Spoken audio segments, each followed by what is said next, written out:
তুমি কি করবে তুমি সবাইকে বলো লিপস্টিক পরবে।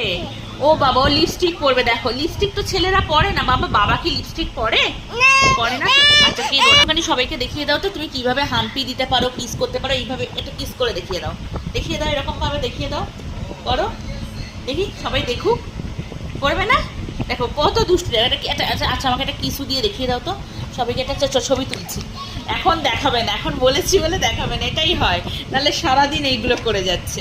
এখন যখন ভাবলাম আমি একটু তোমাদের সঙ্গে শেয়ার করি ও কি করে, তখন কিন্তু দেখাতে চাইছে না। বাবা একটুখানি কিস করো, দেখিয়ে দাও কিভাবে কিস করতে হয়। এই যে এখন বন্দুক নিয়ে বসে ফায়ার করছে, এটাই চলে। আর একটা সব থেকে বড় কথা আমার তোমাদের সঙ্গে বলি, আমার স্ট্যান্ড দুটো আছে ঠিক আছে, কিন্তু স্ট্যান্ড দেখে আমি মানে ও জেগে থাকলে আমি স্ট্যান্ড দেখে কিচ্ছু করতে পারি না। কারণ ও সেই স্ট্যান্ড নিয়ে খুব, ও তো বোঝে না অ্যাকচুয়ালি এখনো অবধি, সেই বোধটুকু তো ওর হয়নি, তো স্ট্যান্ড নিয়ে ওর মতো খেলবে। তো এই কারণে আমি রিলস করতে হলেও আমাকে হাতে ধরে, একটা কোনো ব্লগিং করতে হলেও হাতে ধরে। ও এখন লিপস্টিক পরবে, দেখতে পেয়েছো তোমরা? দেখো আমি কন্টিনিউ লিপস্টিক, কি না আমি একটু হালকা লিপস্টিক লাগিয়েছি, ও লিপস্টিক পরবে। আচ্ছা আমি তোমাকে লিপস্টিক দেবো। কি ও বোঝে না, তো এইটা একটা সমস্যা। মানে কত কিছু সামলাতে হয়। ভাবি ডেলি ব্লগ করবো, ও কি কাজ করছে, ওকে নিয়ে আমি কিভাবে থাকছি, কিভাবে কাজ করছি, ব্লগের মাধ্যমে তোমাদেরকে দেখাবো।